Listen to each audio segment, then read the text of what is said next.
हाय दोस्तों, कैसे हैं आप सब। उम्मीद करते हैं कि आप लोग भी सही होंगे। हम भी भगवान की कृपा से सही हैं। मैंने आपको पिछले वीडियो में बताया था कि शादी में फेल हुआ था, तो ट्यूशन लग गया था। ट्यूशन मेरे पिताजी बात करके आए थे। उन्होंने मेरे पिताजी ने काम किया था, उनका कमरा 2 बनवाया था, तो उनको पता नहीं था कि भाई बातचीत हुई होगी तो मेरा लड़का फेल हो गया है 7वीं क्लास में, और आप ट्यूशन पढ़ाते ही हैं। वो ट्यूशन पढ़ाते हुए दिख गए थे वो मेरे पिताजी को। तो पापा ने बोला कि मेरे बच्चों को भी आप ट्यूशन पढ़ा दीजिए। तो उन्होंने पूछा कौन सी क्लास में, तो उन्होंने बोला 7वीं क्लास में था और वो 7वीं फेल हो गया, और आप पढ़ा दीजिए उनको। उस टाइम 250-300 रुपये शायद फीस थी, ऑल सब्जेक्ट, मतलब पूरा हिंदी, इंग्लिश, संस्कृत, विज्ञान, मतलब ऑल सब्जेक्ट था। 300 रुपये महीने। हाँ, इतना ही था, 250-300 रुपये ऐसे ही था, इतना ध्यान नहीं है, लेकिन हाँ 300 तक का तो था। 250 तो नहीं, 300 मान लीजिए। वैसे मेरे को इतना पता नहीं था, तो 300 ही था फीस ट्यूशन की। अब भैया मैं गया ट्यूशन में, तो मेरा दोस्त था अजय, स्कूल में वो भी फेल ही था। वो तो 1-2 साल ही फेल हुआ था शायद, 1-2 साल, 2 साल ही हुआ है शायद फेल, 1-2 साल हुआ है वो भी फेल। तो भैया ट्यूशन पढ़ता या वो भी मेरे साथ ही था स्कूल में। तो रात ज़्यादा हो गई है,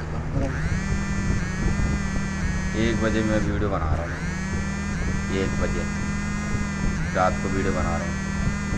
फिर दिन में बच्चे वीडियो बनाने नहीं देते, क्या करें, इतना परेशान करते हैं बच्चे।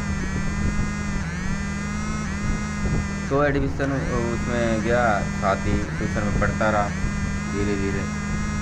अब भैया धीरे धीरे ट्यूशन पढ़ता, मैंने तो कसम खाई ली थी कि अब फेल तो होना नहीं है, चाहे किसी भी हालत में, चाहे नंबर भले ही कम आए, लेकिन फेल नहीं होना। फेल नहीं हुआ भैया, पढ़ता गया भाई। मैंने भैया से बोला, मैंने कहा भैया हिंदी, संस्कृत और ये मतलब हिंदी सारी जितनी भी हैं सारी आती हैं, बस इंग्लिश को छोड़ के मेरे को इंग्लिश नहीं आती। तो भैया ने मेरे को हिंदी इंग्लिश सिखाना शुरू किया, और सब पे पढ़ा धीरे धीरे। तो बच्चे काफ़ी थे मेरे साथ के भी, मेरे बैच के भी थे, 7वीं के सारे थे, मतलब 4-5 थे शायद। कोई 6वीं का था, कोई 7वीं का था, कोई 8वीं का था, कोई 9वीं का था, मतलब कई थे लड़के, मतलब लड़की लड़के दोनों थे। फिर अजय स्कूल में आता था, तो मेरा दोस्त था, वो भी कह रहा भाई ट्यूशन कहाँ पढ़ता, हमें ही बता दे, हम भी तेरे साथ पढ़ देंगे। तो मैंने बताया था कि भाई मेरा भैया तो जो भैया हैं वो अच्छे पढ़ाते हैं, भाई देख ले एडमिशन, मतलब चल ले भाई, बात कर ले, करना है तो उसने भी बातचीत करी और वो भी लग गया भाई। भैया पढ़ते रहे, 5-6 महीने पढ़ते रहे, 5-6 महीने बीत गए। भैया ये लगा लो, मतलब मेरे को इंग्लिश अब आने लगी थी उस टाइम, धीरे धीरे पढ़ना लिखना, पढ़ना नहीं आता था, लिखना तो आ जाता था थोड़ा बहुत, ऐसा नहीं। लेकिन अब पढ़ते पढ़ते धीरे धीरे 7वीं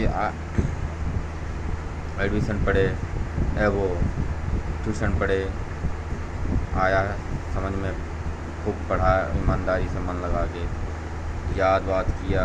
फिर धीरे धीरे वो टेस्ट लेने लग गया भैया, जैसे पेपर होता है मतलब स्कूलों में, ऐसे लेने लग गए। अब भैया मैं तो 5-6 महीने पढ़ा, 6-7 महीने, मतलब बीतता गया, साल भी बीतते गए धीरे धीरे, 5-6 महीने साल। जब एग्ज़ाम आया भाई 7वीं का, स्कूल में ही होते थे, ऐसा नहीं कोई बार बार नहीं होता था, स्कूल में ही होता था। अब भैया याद वाद करते थे, फिर ट्यूशन वाला यूँ बोलता था, ट्यूशन का अलग काम मिलता था और स्कूल का अलग काम मिलता था। तो स्कूल वाला तो कम करता था, लेकिन ट्यूशन वाला ज़्यादा करता था मैं भाई। तो काम करता रहा, पढ़ता रहा ईमानदारी से, खूब मन लगा के पढ़ा भाई। मेरे पिताजी को बस मेरा बस सिर्फ मकसद था ये, 12वीं पास करो बस, चाहे जैसे मर्जी 12वीं पास करो बस, और कुछ नहीं मेरा मकसद था।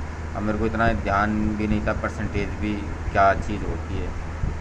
बच्चे बोलते थे परसेंटेज लाना है मेरे को, तो इतना मेरे को ध्यान नहीं होता, मतलब मेरे को इतना पता ही नहीं था परसेंट का मतलब होता क्या है। फिर धीरे धीरे करते रह गए थे। फिर धीरे धीरे भैया ट्यूशन में भैया 7वीं जब एग्ज़ाम आया, अब भैया 7वीं में तो मेरे मैथ में सबसे ज़्यादा नंबर, मेरे और दोस्त मेरे अजय के, तो फर्स्ट वो आया था, सेकंड वो आया था। और 8वीं में फर्स्ट,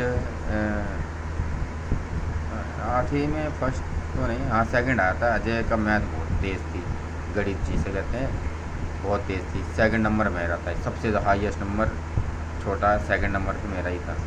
तो भैया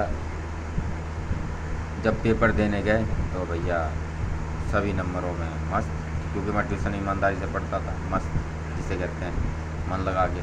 अब भैया जब पेपर आया, रिजल्ट आया, तो भैया मैं तो पास। मेरे पिताजी फिर खुश हो गए।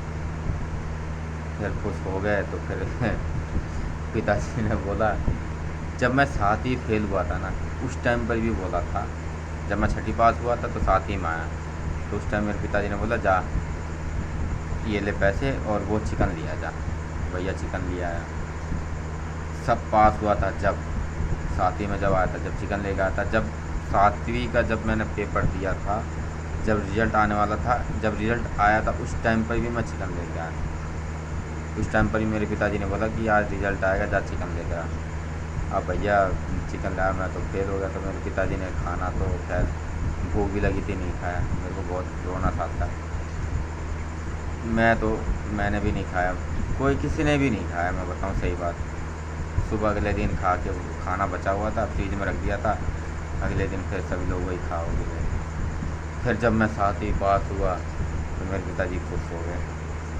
फिर उस दिन फिर पापा कह रहे कि अब मत फेल होइए बेटा, 7वीं पास होगा, 8वीं में आ गया, मन लगा के पढ़िए। तो मेरे पिताजी ने मैं फिर ट्यूशन वाले का शुक्रिया अदा करने गए, पिताजी की आपने सही पढ़ाया, मेरा लौंडा पास हो गया। वो भी खुश, ट्यूशन वाले भी खुश, मैं भी खुश, मम्मी पूरा बहन वगैरह सब लोग खुश हो गए थे। पास होने के बाद फिर आधा किलो मिठाई हम ट्यूशन वाले को मैं खुद पता नहीं देकर आया था या बुलाया था उनको घर पे, ध्यान नहीं है इतना, बुलाया ही था शायद। तो आए, फिर बातचीत करी। फिर 7वीं पास हुआ, 8वीं में आया। फिर मैं किताब फिर लेकर आए स्कूल से।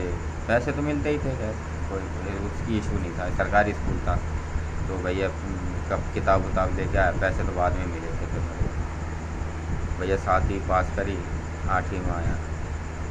ठीक है गाइस, 8वीं, अब 8वीं में बताता हूँ क्या हुआ मेरे साथ। बाय।